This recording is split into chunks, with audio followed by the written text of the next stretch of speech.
Bueno, esta música que estamos escuchando es la música que se estaría escuchando hace 1000 años en toda la parte de Al-Ándalus. Sobre ella vamos a hablar ahora, que aunque nos parece que todo es igual, sin embargo hay mucha diferencia entre estilos, origen de donde proviene, calidad para la que está hecha, etc.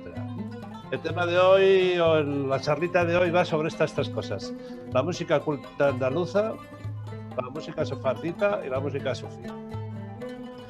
Fijaros bien que he subrayado la palabra culta, música culta, en los palacios, porque es la única que nos ha llegado hasta nosotros.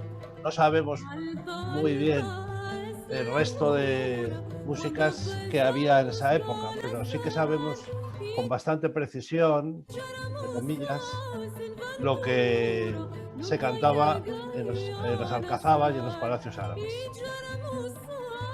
Bien, pues seguimos adelante, nos situamos en la época de la que estamos hablando. La península ibérica, dominada totalmente, prácticamente, por toda la cultura árabe, repartida pues entre los almorávides, los almohades, los bereberes, y en el centro de todo este territorio una ciudad, Córdoba.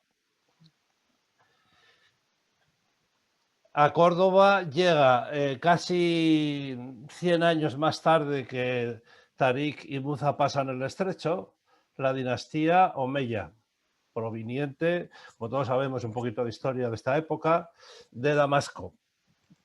La dinastía Omeya se instaura un emirato, el Emirato Cordobés, en el 756, que va a durar hasta 1031, hasta el año 1031, donde el último califa, Ishan III, pues acaba con el califato cordobés. Es poco tiempo porque son 275 años donde Córdoba va a ser la capital prácticamente del mundo a nivel cultural y a nivel de riqueza. Llegó a tener casi 200.000 habitantes, que son muchos habitantes para la época. Llegó a tener una biblioteca realmente impresionante, algunos dicen de 400.000 y pico volúmenes. Se conservan los índices de los libros de la Biblioteca de Córdoba, aunque no se conservan evidentemente muchos de los manuscritos y de los libros que tenían, entre otras cosas porque fueron esparcidos cuando desapareció la cultura árabe, pues fueron quemados, muchos de ellos, ¿no? Con lo cual se perdió una ingente cantidad de conocimiento de la época que hubiera llegado hasta nosotros. Aunque se sabe que existía esto porque muchos de los filósofos europeos recalaron en Córdoba y extrajeron de Córdoba muchísimos conocimientos que han llegado hasta nosotros gracias a por las citas que dan de los filósofos cordobeses. Bien, lo tenemos aquí. Córdoba, una ciudad maravillosa para la época. Nos estamos situando en el siglo IX, siglo X. Esto está hecho más o menos en el año 900 y pico. Al norte de la línea que separa lo que entonces constituiría los reinos cristianos, ¿no?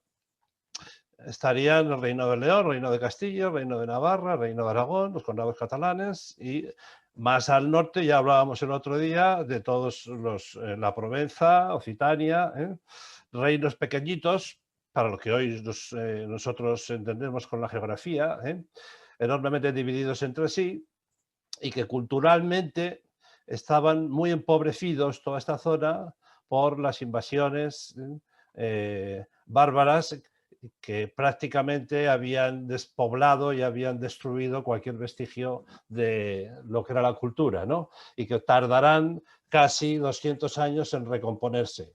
Bien, mientras tanto, al sur, la influencia de toda esta zona va a venir de Oriente. ¿De dónde traen los califatos, los califas cordobeses toda la cultura a Córdoba? Pues no la van a traer precisamente de Europa, que estaba para pocas...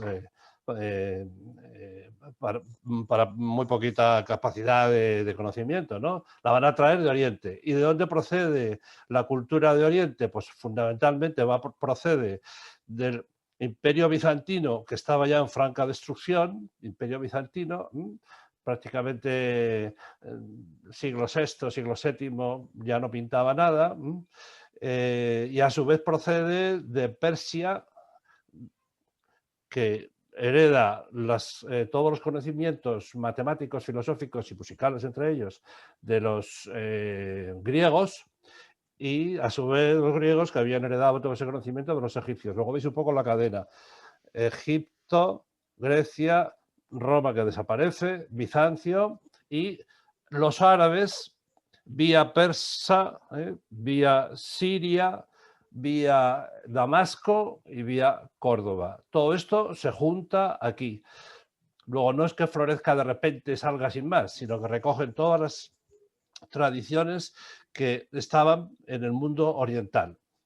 Y recordad que Alejandría era un poco, hasta el siglo IV, la sede de todos los conocimientos de la época. La síntesis de los conocimientos históricos hasta la famosa quema de la Biblioteca de Alejandría.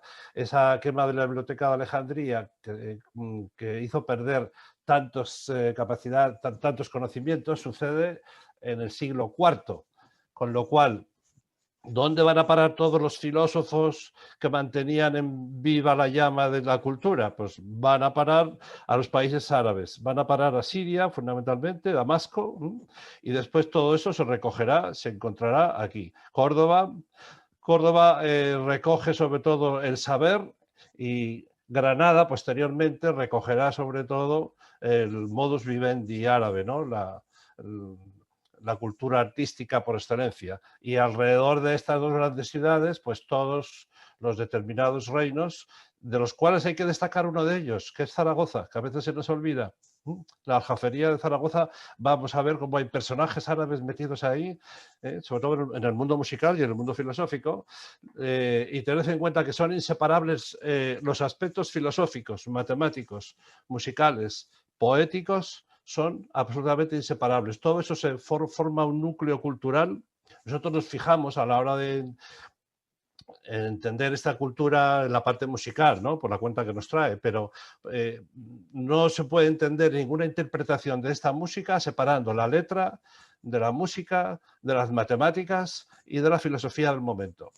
Así que esta visión creo que es interesante que la tengamos en cuenta, porque el continuo trasvase para arriba y para abajo entre las dos culturas enfrentadas muchas veces y otras veces enormemente imbricadas va a originar pues cosas como esta. Por ejemplo, me gustó mucho este cuadro, que es un cuadro hecho en el siglo XX de un pintor catalán muy poco conocido, Dionisio Baiseras. Está pintado en el Paraninfo de la Universidad de Barcelona, la Autónoma. Y me llamó mucho la atención, la escena pinta el Salón Califal de Medina Zara. El califa está escuchando las explicaciones que le da uno de los que dirige el grupo de monjes bizantinos que visita la ciudad. Y entre todos los personajes, aquí a la izquierda tenemos un grupo de músicos. Parece que formaba parte de lo que era el estamento más alto de la corte, en este caso de la corte omeya. Y además llama la atención que en el grupo de músicos hay mujeres y hombres. Un pequeño conjunto instrumental muy anecdótico el dibujo, es un dibujo moderno, ya digo, pero recoge perfectamente la esencia de lo que sería el lujo de una corte como la de Córdoba, en este caso, en Medina Zara.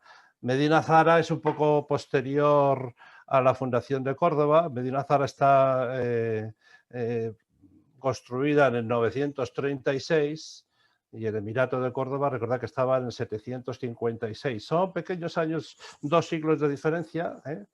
La lástima es que una ciudad tan hermosa como Medina Zara después quedó totalmente destruida, se arrasó, sus riquezas se destruyeron. Bueno, todo el mundo conoce un poquito quizá la historia de lo que fue Medina Zara, ¿no? Últimamente enormemente revalorizada. Bueno, nos sirve como introducción para llegar a ver estas características de la música arábigo-andaluza. Fijaros, Es una música, llamábamos antes música culta, música que la hacen en los palacios, practicada prácticamente toda la Edad Media por los árabes, tanto en la Alta Edad Media como en la Baja Edad Media. Desde el siglo VIII hasta siglo XIV, finales del siglo XIII, donde hay ya la fusión, sobre todo por el poderío cristiano, hace que baje un poco el nivel de interpretación de los árabes, que tuvieron que seguir haciéndolo, pero en otro lado, en el norte de África.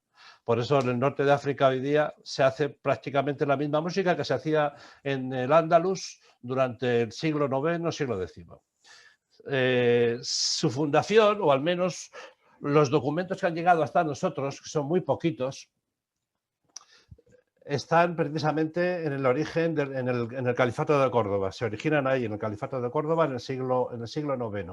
Califato de Córdoba, recordad que viene la familia o la dinastía Omeya, que es una dinastía de los suníes, en contraposición a los chiíes, y que es una rama del Islam un poco más tolerante, una rama del Islam que da menos importancia a los imanes, cosa que los chiíes sí que apuestan un poco por la autoridad de los imanes.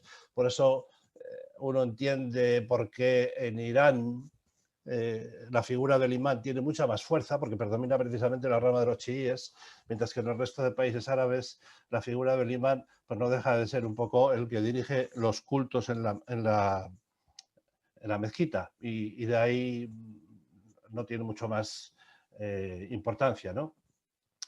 Esto es importante porque en el Islam, por lo que yo he podido documentarme, la música apenas tiene importancia en el mundo religioso islámico, quitando un poco la llamada a la oración del almuacín, que todos hemos podido oír cuando hemos viajado por ahí por ciudades y culturas islámicas.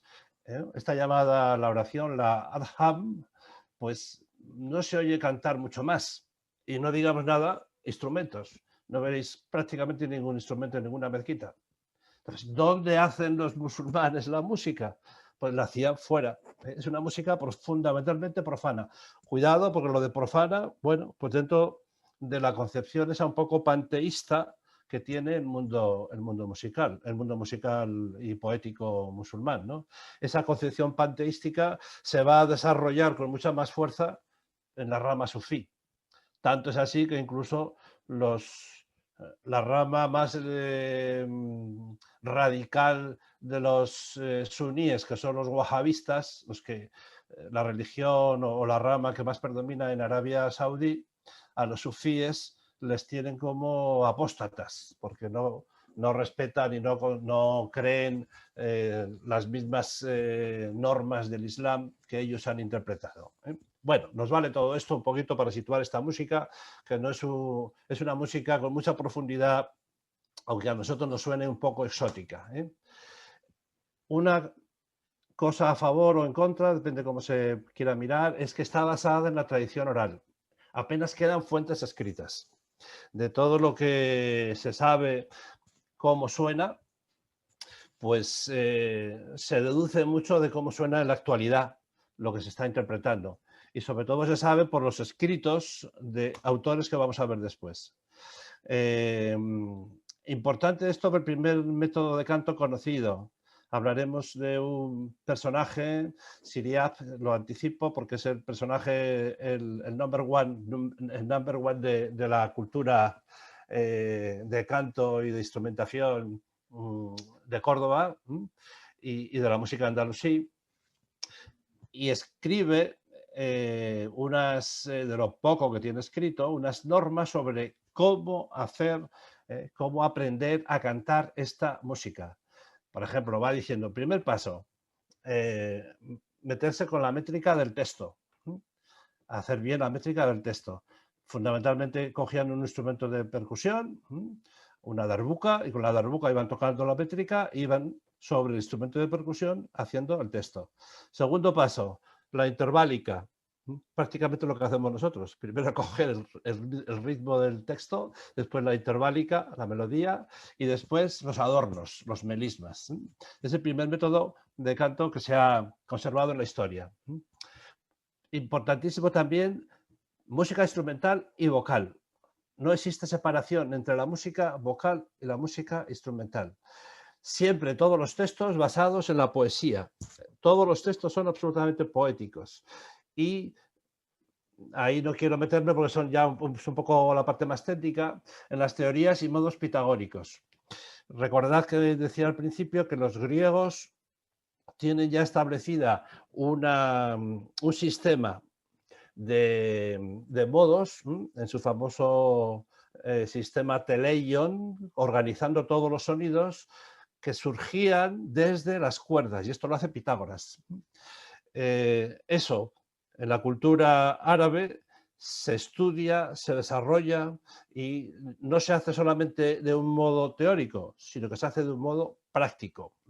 Luego, según cada canción, y se cogerá un modo, aunque no son exactamente los modos griegos, ellos los transforman, serían escalas modales, más que modos griegos, escalas modales normalmente pentatónicas o heptatónicas de 5 o 6 sonidos, y sobre esos modos griegos construyen las distintas canciones relacionadas siempre con el texto que están cantando. Luego, cuando querramos oír esta música, no nos vamos a escuchar, por muchas versiones que hay en la actualidad, música absolutamente instrumental, ni solamente música vocal, sino que va todo unido. Es una fusión entre la parte instrumental, la parte vocal y la parte poética. El punto fuerte de esta música andalusí van a ser precisamente los instrumentos. Se van a desarrollar como nunca se habían desarrollado en ninguna cultura. Después me entretengo con un poco más de detalle en ello. ¿Cuándo se empieza a mezclar con la música occidental y viceversa la música occidental? Pues a partir del siglo XI, con un personaje que aparece precisamente en Zaragoza, que escribe unos tratados y bueno, igual que se empezaron a mezclar las costumbres árabes con las costumbres cristianas y viceversa, pues la música occidental y la música oriental andalusí va a tener un influjo.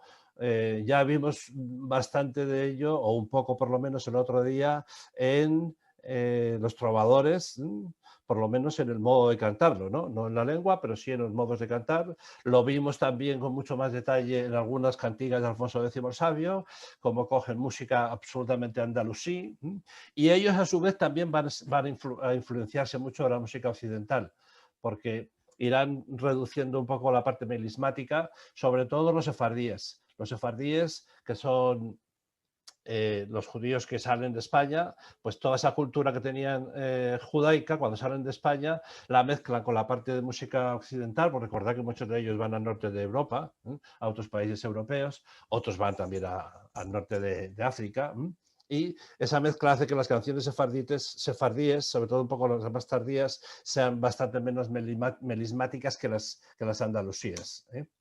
Bien, hoy, ¿desde dónde se reconstruye la música andalusí? Pues se reconstruye fundamentalmente de lo que se hace en el norte de África, que apenas ha evolucionado desde el siglo XV.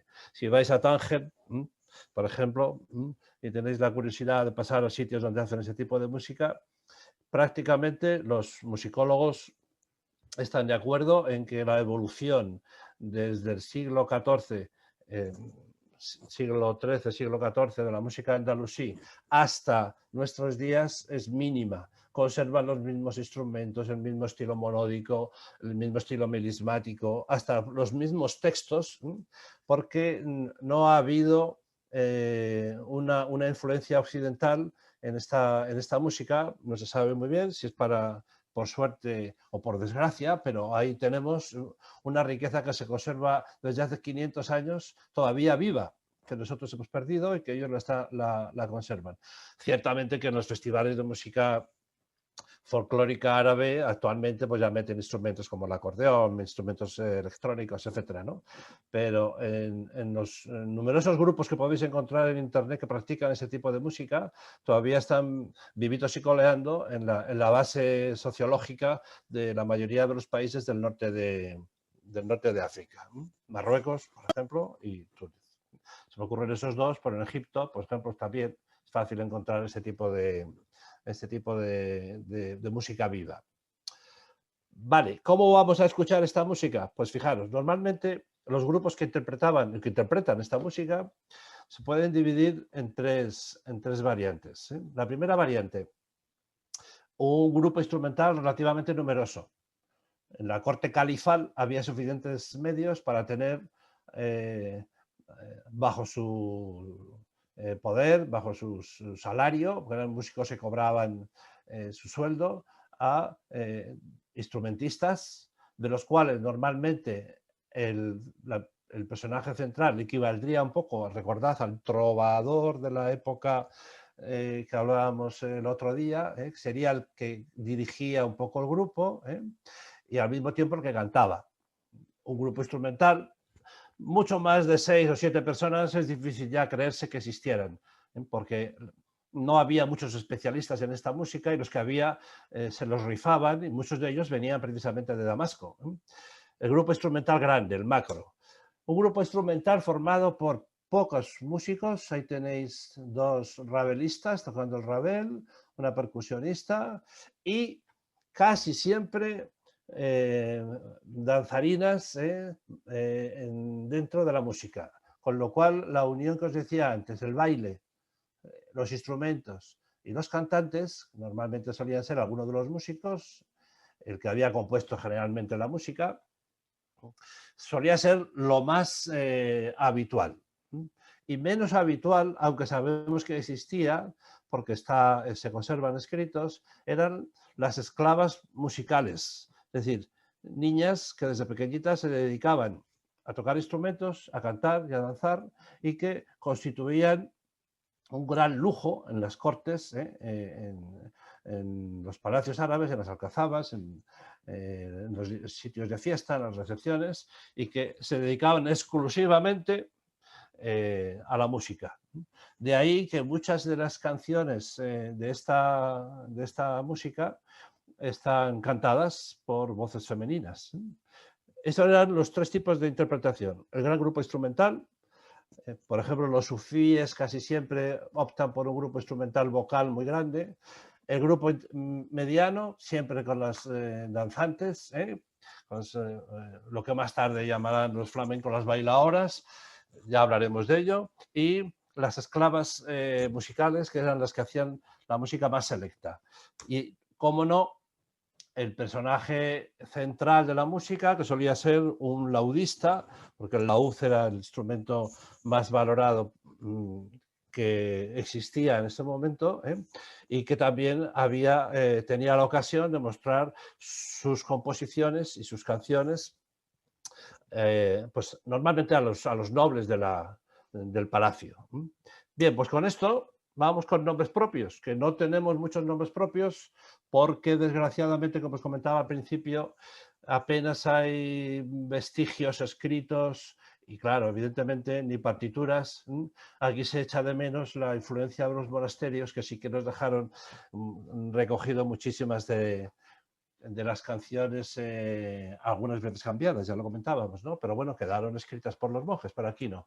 Es una música que se ha transmitido oralmente durante cientos de años y ha llegado hasta nosotros a través de personajes como el que tenemos en la exposición. Ahí tenemos en esa pequeña diapositiva un personaje que va a ser el más famoso de todos, Siriab. Ese sería Siriab dando un concierto en una de las cortes, probablemente en la corte cordobesa, ¿no? Cuando él viene a Córdoba, viene de Irak. Este personaje era muy famoso y le pasó aquello de que el discípulo fue superior al maestro Y entonces el maestro suyo le cogió un poco de envidia, un tal Al-Wasibili, y le mandó fuera. Entonces él huyó. Alacrán II se enteró de que estaba buscando dónde caerse muerto y le mandó aquí a Córdoba.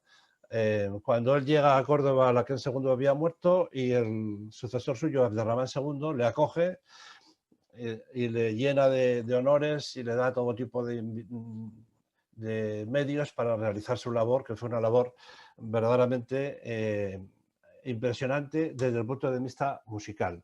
Se le considera el inventor de la música andalusí,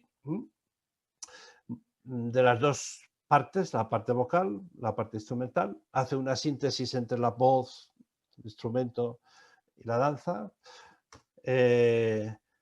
Tanto es así que añade al laúd, que hasta el momento tenía 4 cuerdas y una quinta cuerda. Recordad que cuando hablamos del laúd hablamos de una quinta cuerda, pero en realidad eran órdenes, porque son 2 cuerdas por cada una de las notas. Y el laúd empieza a adquirir un protagonismo en la música andalusí que hoy día todavía casi tiene a la hora de interpretar esta música, aunque después ya se la han mezclado otros instrumentos, ¿no? Pero fue el instrumento rey por excelencia. Hace un poco sabemos que hizo un método, pero no se conserva, ya os digo, no se conserva prácticamente nada escrito de él, sino son por referencias de otros filósofos que escribieron sobre él. Sustituyó el plectro, la púa de tocar el laúd, de madera por uno de cañones de águila. En la actualidad sabéis que se emplea una pequeña púa de plástico para tocar. Introduce todas las melodías orientales de origen greco-persa, lo que os comentaba antes, os he dicho música iraquí, esto está mal, música iraní, viene de Irán, aunque él se asienta en Damasco. Está en Damasco y de Damasco pasa aquí a Córdoba. Entonces, a través suyo, introduce el modo de cantar. A él es el que os comentaba antes también que se le debe la metodología del canto. Total, que hizo de Córdoba la primera capital mundial, sin duda ninguna, de lo que era el canto y la música como unión, como síntesis de expresión artística, añadiéndole la danza. Tanta fama tuvo, y hasta nuestros días, que en 1990 Paco de Lucía le dedicó uno de sus mejores discos de interpretación a la guitarra. Cuando hablamos de laúd, ahora veremos los instrumentos, nos pensamos en un instrumento que no hay músico de la Edad Media europea que no lo conociera, era el instrumento rey.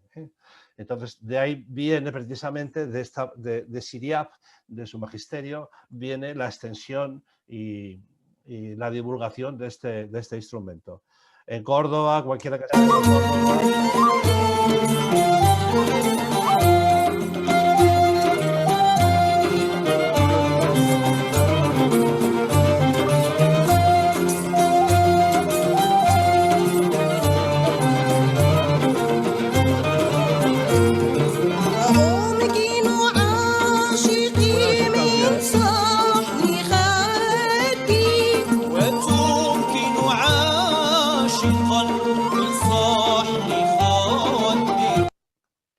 Ahí tenemos lo que pudiera ser una de sus canciones. Ya os digo, todo esto son especulaciones. No hay ningún documento escrito que diga que esta sea una de sus canciones. Pero sí lo sabemos porque el texto sí que se le atribuye a él. Y normalmente cuando el texto se atribuye a una de estas, a este compositor, la música, sin duda, sabiendo que él era músico, también debía ser suya. Bien. Después la volveremos a escuchar porque merece la pena. Acabo con él. Fijaros, curiosamente era negro. Por eso le llamaron el mirlo negro, el pájaro negro. Y en Córdoba, no sé si conocéis Córdoba, recordad esta placita que está dedicada a este monumento a él. El Conservatorio de Córdoba tiene su nombre, Siriap. Desgraciadamente no se conoce mucho más fuera del ámbito cordobés, andaluz, ¿no? Bueno, en Andalucía sí que se conoce bastante. Hay muchos grupos que se dedican a esta música que se llaman así. No es de extrañar el que fuera negro porque leyendo historias de Andalucía es curioso que en el siglo XIV el 30% de la población de Sevilla era de color negro. ¿Dónde fueron a parar todos esos morenitos? Pues probablemente se los llevaron de esclavos a las Américas. Hay quien dice que el nombre de Sierra Morena viene precisamente porque a partir de Sierra Morena vivían los morenos. Así que si alguno se apellida Moreno y es andaluz, probablemente tenga su origen en algunos de estos negritos que vivían por ahí. Es lógico, está al lado de África, ¿no? Y después ya con la conquista castellana, pues todos estos fueron desapareciendo. No fueron los únicos, bueno, que fueron expulsados. Ya sabemos que fueron expulsados más personas, pero a esos se les aprovechó como mano de obra. Bien, recordad este personaje, Siriap. Si queréis una ampliación sobre él, ahí tenéis una referencia, el viaje de Siriap, donde os ponen músicas atribuidas a él. Insisto que son músicas atribuidas. No hay nada que demuestre que sean de él. Pero bueno, con cierta posibilidad de que fueran realmente suyas. Personaje maravilloso del que nos han llegado pues muchísimas referencias de otros filósofos hacia él. Otro personaje. Así como Siriap estuvo en Córdoba y pasó allí el resto de su vida, desde que vino de Damasco, Abenpace, más conocido por este nombre, ¿no? El Ibn Baha, estuvo en Zaragoza, Aljafería de Zaragoza, un sitio de un gran poderío musulmán, cuyo poder llegó prácticamente hasta más allá de los Pirineos, ¿no? Su influencia. Poeta, compositor, filósofo. Estamos hablando de que muere en el 1139. Ya conocía perfectamente el estilo de Siriap y mezcla, por la situación geográfica le ayudaba bastante también, la música visigótica, hispano-romano, europea, que estaba ya bastante desarrollada en el sur de Francia y en algunas zonas del norte de la península, y toda esa mezcla es lo que origina un estilo diferente que se va a extender por la península ibérica y África del Norte. Diríamos que es un estilo menos melismático, sigue siendo un estilo muy poético, estamos hablando de música profana, siempre, no música religiosa, y esto se lo debemos precisamente a este músico, como os he dicho, poeta también, compositor, filósofo. A él se le debe el tratado sobre las melodías musicales, un precioso tratado que yo he buscado por todos los lados y no lo he encontrado nunca. No sé dónde estará editado, pero ese tratado se conserva. O sea, sabemos que escribió cómo se componían, en qué modos había que cantarlo, etcétera, etcétera. Al-Kindi, otro. 15 tratados sobre música. Estos ya son en Córdoba, de los cuales 5 llegan hasta nosotros. Y tiene una parte muy curiosa de su teoría, que es el valor terapéutico de la música. Ya la música era concebida en Andalucía, esa música andalusí, no solamente como divertimento, que evidentemente, ¿no? Sino el canto o el tema más importante del que trata la música es el amor, está claro. Pero tiene también una parte terapéutica, y es esa parte terapéutica basada en los modos griegos para la relajación, para llegar a un éxtasis musical, pues se escribe en uno de estos tratados de Al-Kindi. Otro, Al-Farabi, con una de las obras maestras, el gran libro de la música, donde lo que hace es un estudio de la acústica y de las matemáticas a partir de las cuerdas. Coge toda la teoría pitagórica, la ordena y a partir de ahí pone las bases para que los instrumentos pudieran funcionar y cómo se construyen los instrumentos. Entonces, la gran base matemática teórica para que los instrumentos de cuerda se desarrollasen la proporcionó precisamente Al-Farabi. Son Y ya os he dicho que nosotros de algún modo diseccionamos un poco la historia y vamos cogiendo la parte que nos interesa, en este caso la parte musical. Pero todos estos personajes son, la mayoría de ellos, fantásticos filósofos, fantásticos poetas y algunos de ellos compositores. A Avicena ya nos suena más por la relación entre la mística poética y musical y porque hace una descripción muy detallada de los instrumentos de la época. Hay quien dice que precisamente las cantigas de Alfonso X Sabio se basaron en gran parte en la descripción de los instrumentos de la época, en las miniaturas de las que hablábamos el otro día. Pero bueno, todo esto son lucubraciones. ¿Y qué hacen estos filósofos con relación a los instrumentos y con relación a las tradiciones pitagóricas que llegan hasta nosotros, que Pitágoras había estudiado con tanto detalle? Pues desarrollan un instrumento que Pitágoras ya lo había inventado, que es el monocordio. Monocordio, una cuerda. Y esa cuerda puesta sobre un plano y acortando distancias, Pitágoras descubre toda la escala musical. Estamos hablando ya unos cuantos años antes de Cristo. Claro, todos estos escritos de Pitágoras y de los griegos habían desaparecido. ¿Quién había recogido todo esto? Pues lo habían recogido, como os he dicho antes, la corriente persa, la corriente en Damasco, en Siria, y la corriente egipcia. Y los que pasan por ahí son los que van a darse cuenta de toda esta riqueza que estaba perdiéndose y que van a ponerla en práctica. La van a llevar a la práctica. Por eso todos estos filósofos que escriben sobre tratados pitagóricos de la música, de la matemática musical, al final lo que les interesa es llegar a la construcción de instrumentos. ¿Y a qué construcción de instrumentos van a llegar? Pues vamos a ir con ellos. Basados todos en el monocordio, es decir, una cuerda, la cortas por la mitad, la pones más larga, la pones más corta. Sabemos que la mitad de la cuerda conservando la misma tensión es la octava, la mitad de la mitad es la quinta, etcétera, etcétera. Y con eso, ordenándolos, sale una escala diatónica. También es verdad que conocían muy bien las escalas hindúes. Y estas escalas hindúes, los griegos también las conocían, porque el imperio helenístico llegó prácticamente hasta la India, recordarlo, y no se les pasó desapercibido el modo de cantar hindú.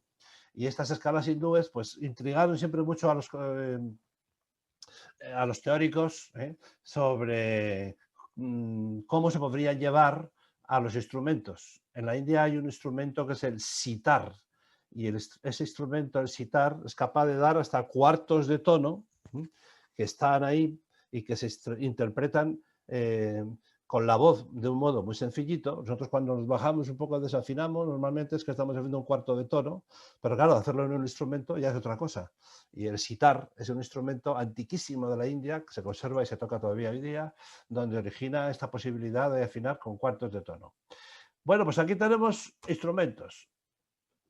La gran aportación de la música andalusí, los instrumentos. No es la única, pero sí para nosotros fue, para toda Europa, una aportación enorme.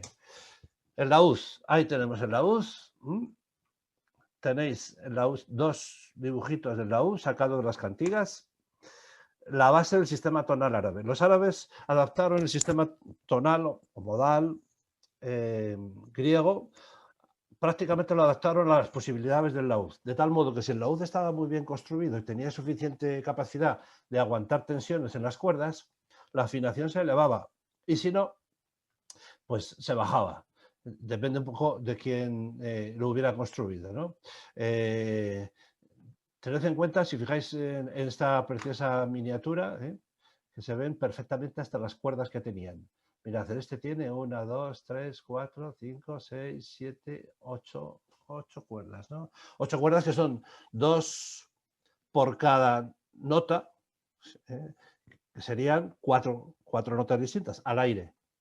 4 notas distintas al aire. Como mucho, 6. Aquí parece que hay 1, 2, 3, 4, 5, 10. Puede haber 10 cuerdas. Hay una siempre, la de abajo, normalmente el bordón, que es única, que llamaban el alma, que la dejaban ahí para dar notas largas, ¿no? Pero bueno, esto es un laúd ya muy avanzado. Esto es del siglo XII, siglo XIII. El laúd que está, bueno, del siglo XII, porque las miniaturas de Alfonso X Sabio se escribieron en el siglo XII. Bien, el laúd, instrumento árabe por excelencia, 5 pares de cuerdas en la época árabe.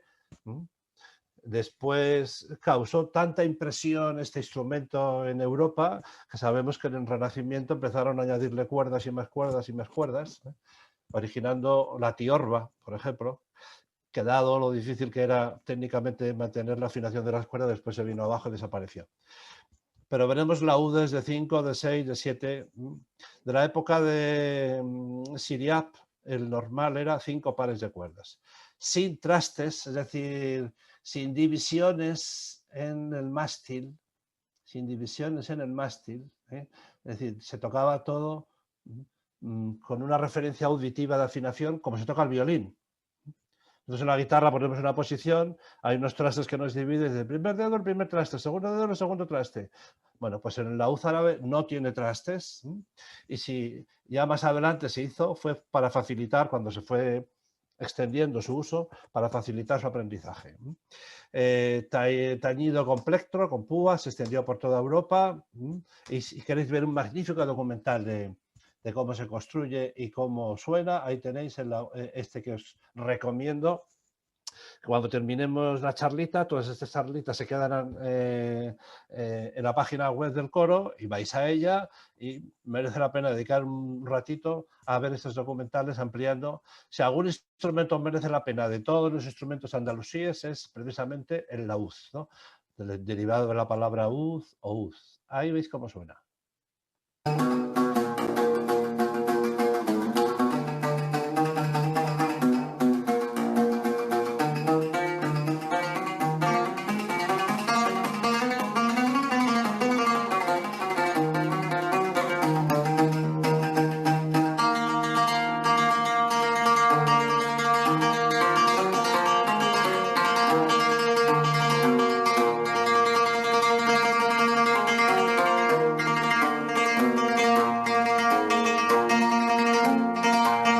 Bien, algunos dicen, ¿parece una guitarra? Pues sí, parece una guitarra, claro, que precisamente la guitarra se deriva del laúd. Ya veremos ahora alguna pequeña diferencia. Estamos hablando de los instrumentos del año 1000 prácticamente, el año 1000 en Andalucía. Después de eso se van desarrollando. Por ejemplo, el rabel, pues el rabel todavía se toca, el rabel. Hay muchos grupos de rabelistas, sobre todo en Asturias, es curioso, Extremadura, Asturias. Es llamado en Extremadura el instrumento de los pastores. Pues se tocaba mucho, ahora ya no sé si los pastores de ahora lo tocarán mucho, pero en la época pues de hace no menos de 100 años era un instrumento muy popular, y de hecho hay alguna fiesta que le llaman la rabelada, porque se tañen los rabeles. Bueno, instrumento de cuerda pero frotada, tenéis el dibujito ahí, también de las cantigas, un instrumento que se apoyaba sobre la mano y con ello se iba tocando. Con lo cual, de ahí viene el violín, la viola y el violonchelo, nada menos. De este instrumento proceden todos estos. Familia frotada de arco, de 1 a 3 cuerdas en su origen, y va evolucionando hacia miles. Este instrumento ha sido una verdadera mina a la hora de dar origen a otros instrumentos. La fídula, la lira bizantina, la viola de brazo, la giga mandora, el organistrum, la zanfoña, todo basado en lo mismo, una cuerda que se frota. Y esa cuerda que se frota, ahí tenéis un rabel árabe precioso, decorado con las... suena así.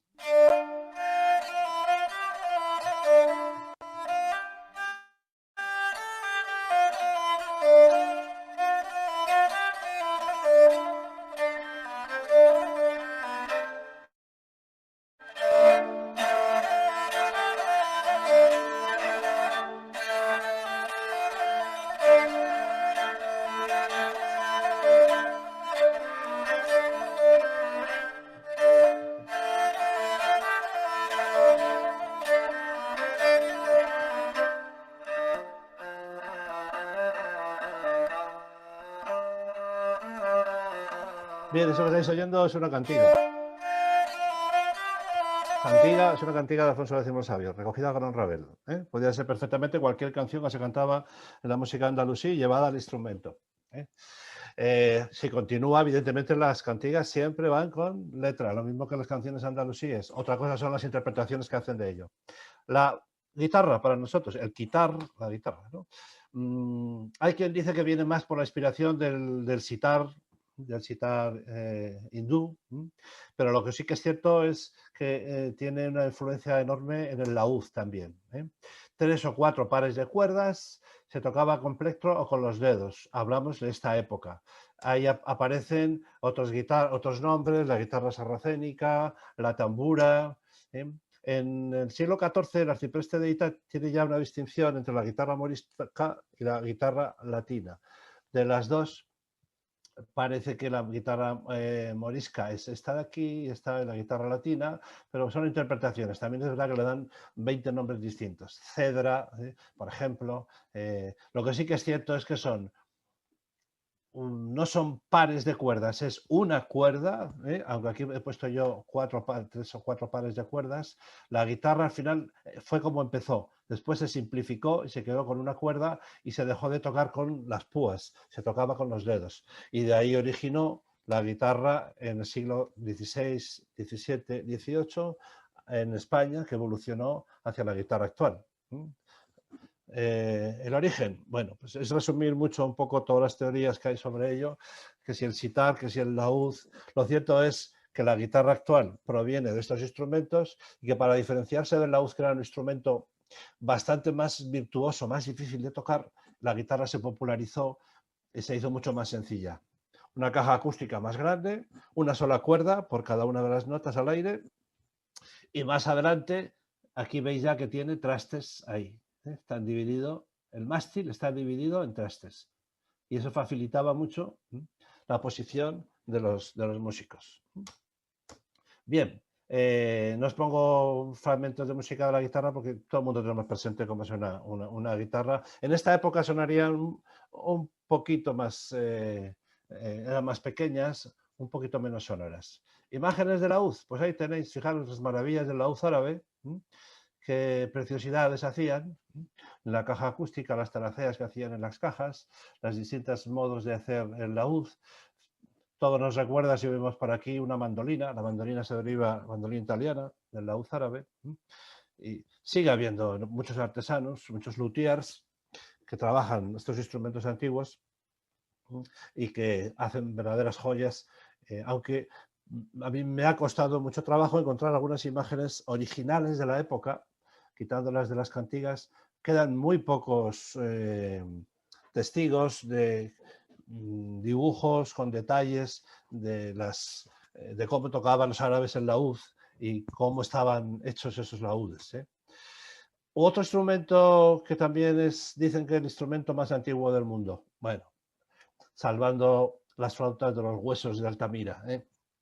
Pero de cuerda probablemente sí, sea este. Fijaros.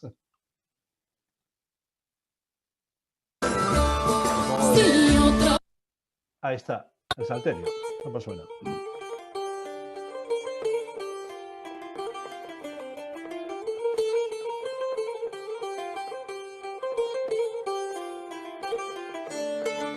Eso es un instrumento solo. Eso es un instrumento solo, un solo instrumento.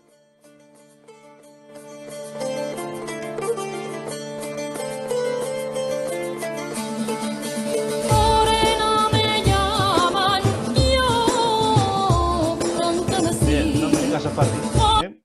En castellano, pero en el estilo totalmente andalusí. Ahí tenemos el salterio, cómo se tañen, los dedos llenos de púas, y con los dedos de las manos se van tocando todas las notas. En este otro de aquí, pero lo tenéis ya un poco más moderno. Fijaros la complejidad del instrumento hasta dónde puede llegar, el salterio. Siempre pintan al rey David con un salterio con forma trapezoidal, ¿no? Y hay quien dice que procede del arpa egipcia, cuando el arpa, en vez de tocarse verticalmente, se pone horizontalmente, o de la cítara. Pues cierto, pero lo cierto es que se da sobre todo en el mundo andalusí, en Córdoba. una caja de resonancia para que suene un poquito más y empiezan a agrandarle dimensiones. Instrumentos que se derivan de aquí, pues si habéis visto el dulcémele, que se sigue tocando muchísimo, por ejemplo, en Hungría, en todos los países del este. El clavicémbalo europeo se deriva de aquí. Añaden un sistema donde las cuerdas, en vez de tocarse con los dedos, pues se toca con una púa que sube, un plectro que pega golpe a la púa, ¿no? El clavicordio y, por tanto, después del clavicordio, el piano. Luego, fijaros si aquí nuestros músicos andalusíes aportaron a la cultura. Desgraciadamente, en muchos... Ahí sigue otra vez el sonido.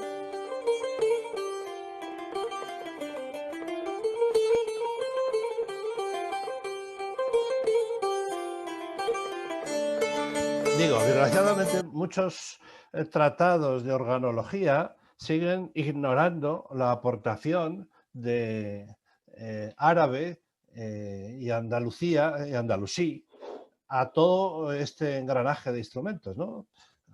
Después cito algunos ejemplos, ¿no? Porque llama la atención que no tengan en cuenta lo que pasaba en el sur de Europa, cuando Europa todavía estaba enquistada en el oscurantismo, ¿no? Bien, otro instrumento también muy, muy curioso que os va a sonar como el instrumento que dio origen a este instrumento es este.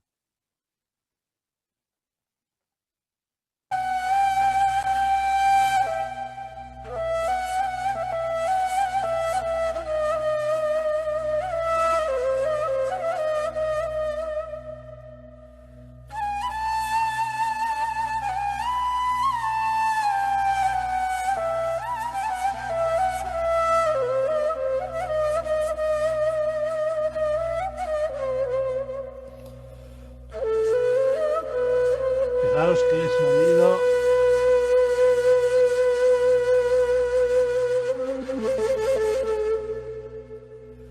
Fijaros qué sonido más bello, más profundo, más redondo. Como una flauta travesera, yo creo que lo supera. La técnica es la misma. Una embocadura, que es lo difícil de tocar, es producir el sonido. Los labios rompen el aire contra la embocadura. Y el original bueno, sigue siendo de caña, es un instrumento que se sigue tocando, no es por el norte de África, en Marruecos se toca mucho este instrumento. Tuvo muchísimo éxito por la capacidad que tiene de calmar. Recordad el filósofo este que nos hablaba de la música como terapia al alma, terapia al espíritu. Bueno, pues este es uno de los instrumentos del que más hablan y referencian. Por eso tiene unas profundas ideas filosóficas y sobre todo tuvo la influencia enorme en la secta de los sufíes. Por eso hablamos de música sufí, no porque los sufíes hicieran una música especial, sino porque utilizaban un tipo de instrumentación que a ellos les iba muy bien a su filosofía. Ahí tenéis. Os aconsejo visionar esta página, porque ahí aparece con mucho detalle todo lo que voy diciendo. Bien, otro instrumento, el midmar. Este seguro que nos suena. Si uno escucha lo que suena esto, pues dice, esto me suena a mí, ¿eh?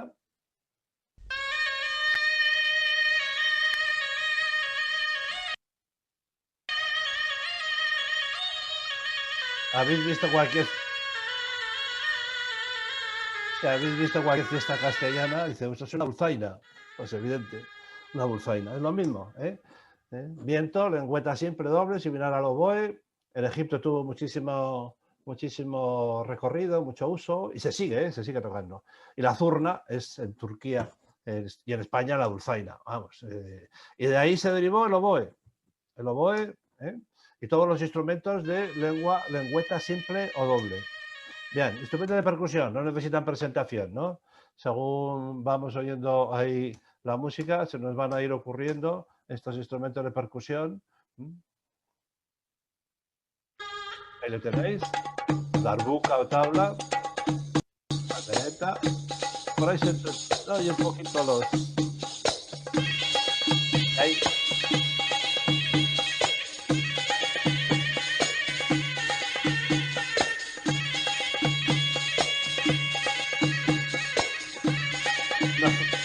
Una zurna, lo que fuera.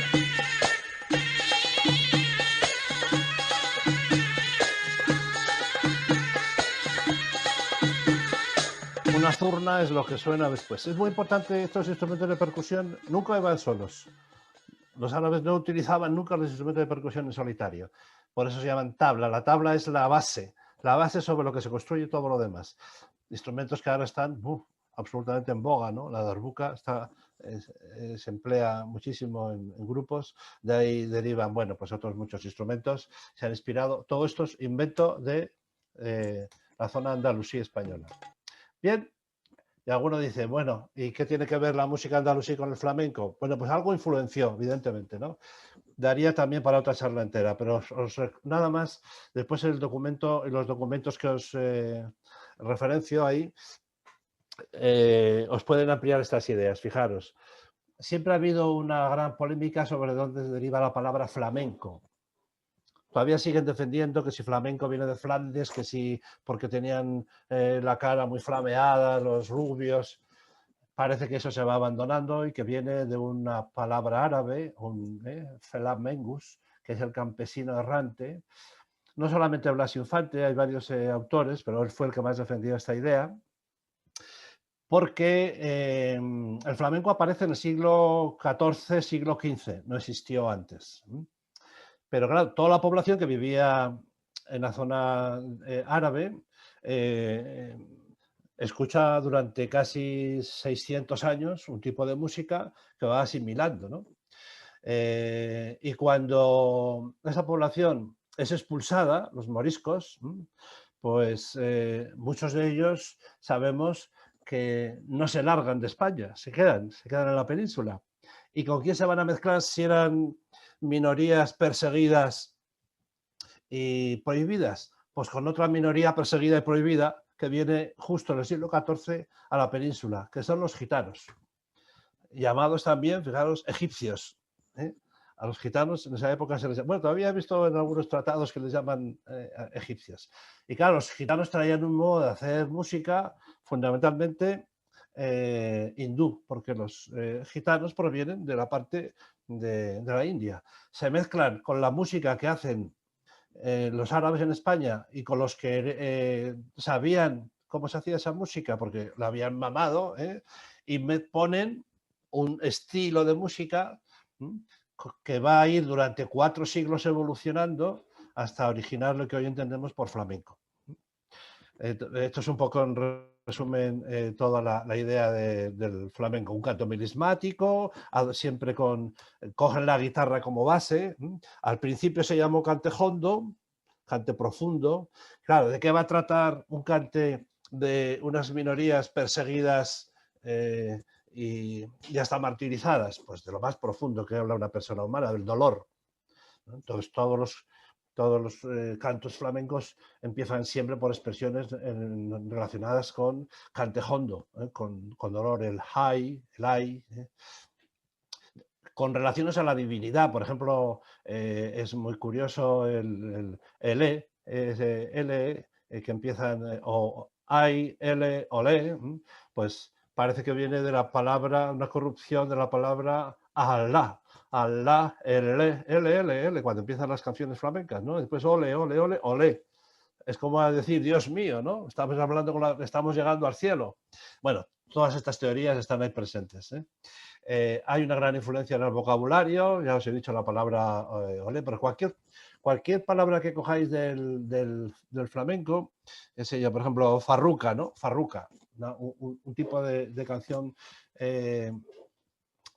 flamenca. Faruk significa el que dice la verdad y farruca es la canción que dice la verdad.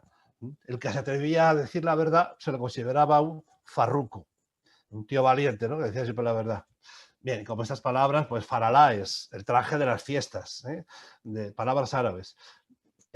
Yo creo que hay muy pocas canciones del flamenco que no tengan una influencia clarísima árabe, precisamente por esta unión entre lo gitano y lo morisco y árabe. Y la influencia de los instrumentos y los modos estróficos, el ceje, la harcha, la zambra, las formas estróficas de la mubajaj, las seguidillas, las siguirillas, todo esto está relacionado directamente con los modos poéticos que se hacían en la música andalusí. Tenéis un maravilloso también referente en esta página, donde habla de las culturas y habla también de la música sufí. Si queréis profundizar en ello, aquellos que les guste el tema del flamenco, quedaría solamente para un buen rato de charla sobre ello. Y hay un libro que se lee muy bien, que es Arqueología de lo Hondo, de Antonio Manuel. Y en este librito plantea unas teorías muy diferentes a las que se han venido hasta ahora, hasta nuestros días, sobre el flamenco. Y pone en claro muchas cosas que se van descubriendo, porque afortunadamente, si alguna ventaja han tenido las autonomías, es que han hecho profundizar mucho sobre la cultura propia de cada una de ellas, y Andalucía en ese sentido yo creo que lleva la mejor parte. Bueno, pues esta parte, la música, este es el libro que os comentaba, el flamenco, la música andalusí, otro libro, perdonad, de cómo se originó. Y como ya vamos tarde de tiempo, recordad que eran tres músicas: música andalusí, música sefardí y música sufí. En segundo plano de la música andalusí, formando parte de ella, estaba la música sefardí. Lo que pasa es que la música sefardí, sefarad, recordad que es España, ¿no? Los sefarditas, los sefardíes, los que les mandaron fuera, fueron expulsados, habían heredado todo este compendio de sabiduría musical y de poesía, porque no olvidemos siempre la unión que había entre las dos cosas, y ahí se les unen sus costumbres, sus tradiciones. La península, los que vivían en la península, pues tienen una gran parte tiene que irse fuera, se establecen en el norte de África, algunos, bastante, los más pudientes, dicen, en el norte de Europa, y siguen manteniendo sus tradiciones, su idioma, y claro, en la época en la que fueron expulsados, cantaban en el español, en el castellano del siglo XV. Por eso se conservan las canciones con el castellano de esa época, que es la variante del sefardí, ¿no? Ahí tenéis un disco. De todos estos temas, hay una persona que lo ha trabajado muchísimo, que ya os comenté también el otro día, que es Eduardo Paniagua, que es el primer gran investigador de la música sefardí, no solamente teórico, sino también práctico. En la práctica tiene muchísimas grabaciones, y Jordi Savals, con su Experian, con su grupo también Experian, hizo unas grabaciones muy bonitas de música sefardí.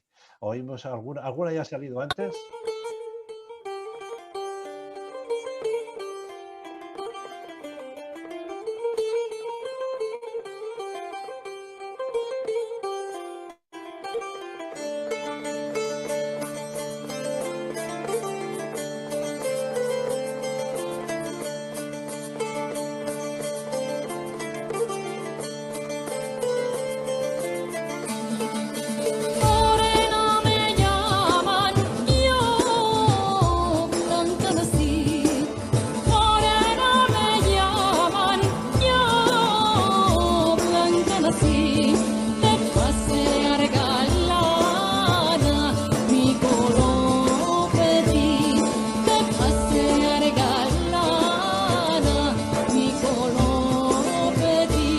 Pues ahí tenéis algunos ejemplos. Veis que ya es menos melismática, tiene mucha más influencia de los trovadores castellanos, gallegos y occitanos, menos melismática, pero el ritmo, la tabla, la composición, ritmo, tabla, poesía y danza es la misma.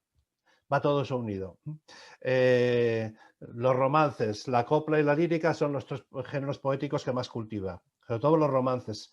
Claro, echando de menos siempre su tierra, cogieron gran parte de los romances relacionados con sus vivencias en Sefarad y los conservan prácticamente intactos. Es una música fue componiéndose desde el siglo XVI, XVII, XVIII.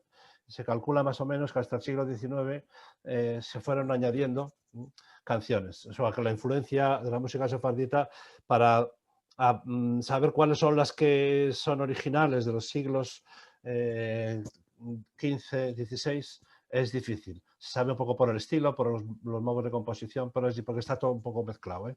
Y con el desarrollo en el Estado de Israel de las universidades relacionadas con la investigación de música judía, pues han cuidado mucho ese tipo de... Hay muchas grabaciones y muy buenas de grupos sefardíes.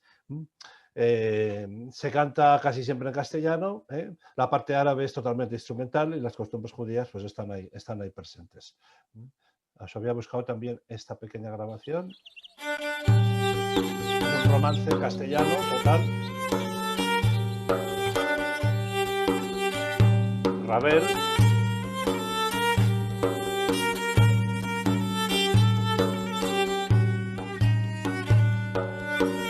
La tabla de fondo y el Ravel. Y ahora entra la voz. A la una yo nací, a las dos me engrandecí. A la una yo nací, a las dos me engrandecí. A las tres tomé amante. Bien, este dato es muy curioso para toda nuestra música. Veis que no hay polifonía por ningún lado, todo monodía, una misma melodía. Los instrumentos tocan lo mismo que canta. El que canta canta lo mismo que el que toca. No hay nada más los tres planos: el plano rítmico, el plano instrumental, el plano vocal. Bien, otro precioso romance sefardí. Fijaros que conservaron palabras hasta muy derivadas del árabe, ¿no? Una que me ha llamado mucho la atención, por ejemplo, es matarile. Matarile en árabe significa el que muere durante el viaje. Viene de maute, muerto, y de rilde, es viaje. Y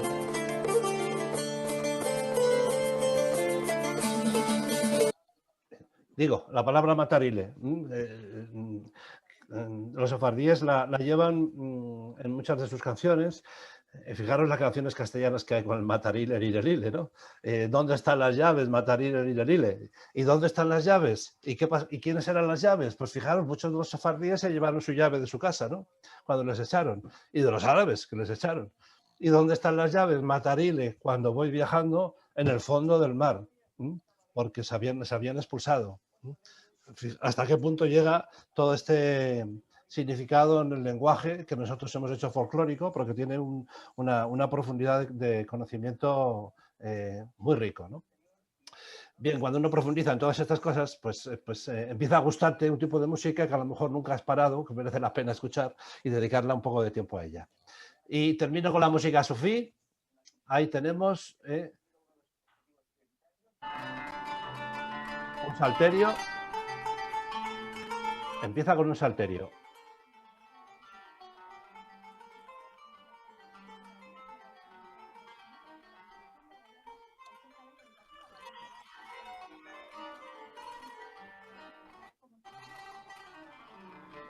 Bien. ¿Qué es el sufismo? Bueno, los que hayáis estado en Turquía, sabéis que en Turquía se conserva una zona donde siguen practicando los sufíes, ¿no? El sufismo, como una corriente espiritual que surge en Persia antes de la era cristiana, que después se mezcla con el Islam. En algunos lados se islamiza y en otros no. Y eso llega al Andalus, llega al sur de la península ibérica, y es adoptada esta corriente espiritual por gran parte de los seguidores. Entre ellos se dice que Avicena, Averroes, de algún modo practicaban o pensaban, más que una práctica es un pensamiento, en este tipo de corriente espiritual, ¿no? Os comentaba al principio que precisamente los islamistas un poco más radicales les consideran herejes porque no aceptan los dictámenes del Islam, pero lo cierto es que han convivido con ellos sin ningún problema y es una especie de corriente espiritual. Yo tuve ocasión de ver la sede de donde están los derviches. Los derviches son los representantes máximos de los sufistas, y se fusionaron los derviches, el baile de los derviches con el sufismo, con un solo objetivo, que es conseguir el éxtasis y la abstracción y la fusión con la trascendencia. ¿A través de qué?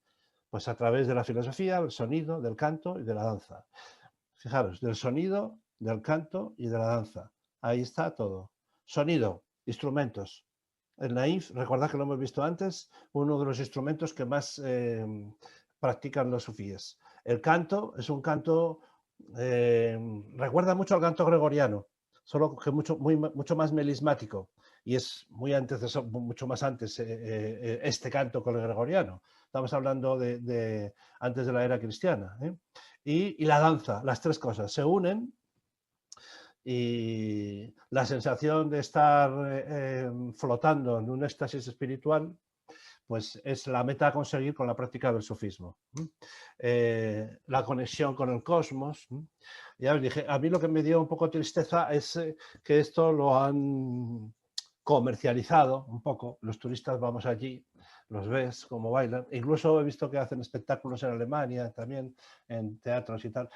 Pero bueno, el gregoriano también se ha hecho espectáculos, hacen conciertos de gregoriano, ¿no? Y no por eso deja de tener un valor. Es decir, el que cree en estas manifestaciones espirituales, pues sabe apreciar, quitar un poco el polvo de la paja y cómo se consigue a través del canto, un canto cerebral, a través del sonido de viento normalmente con las cuerdas ahí y el ritmo de fondo, y con el movimiento, la llegada a la divinidad, que al fin y al cabo estas músicas en un sentido o en otro es a lo que aspiran. O llegar a la divinidad a través del amor, llegar a la trascendencia, a la felicidad, o llegar a través de una filosofía. Bueno, pues esto es un poquito todo lo que hoy tratábamos de mostraros. A ver si llegamos a oír la palabra hablada de los sufíes. Creo que sí, cuando van cantando.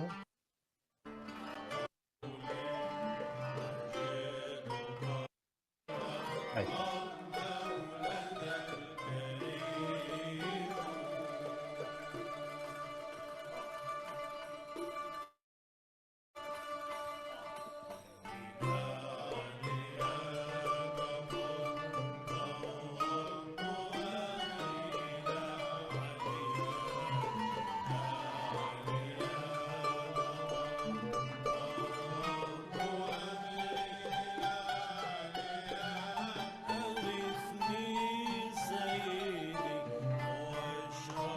Vale, pues esa es un poco la referencia. No hay muchas audiciones de los sufíes, es difícil conseguirlas, ¿eh?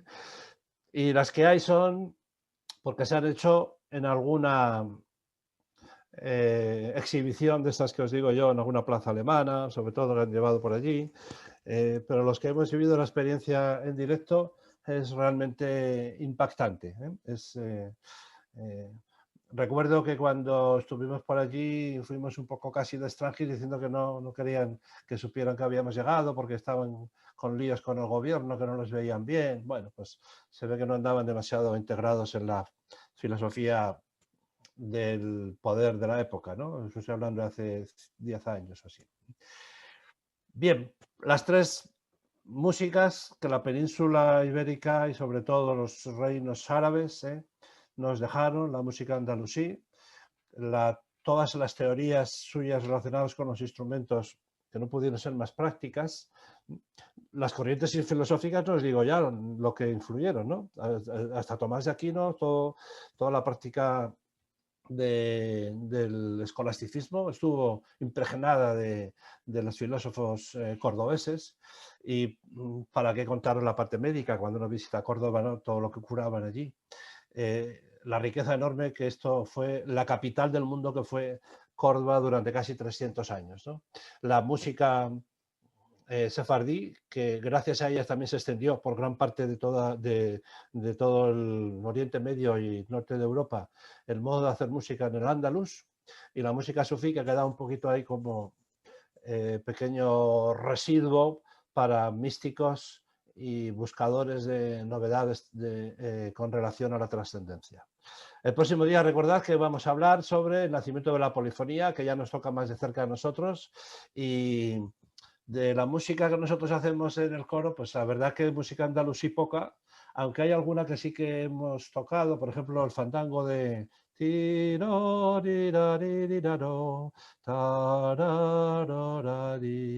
la luna es un pozo, sí.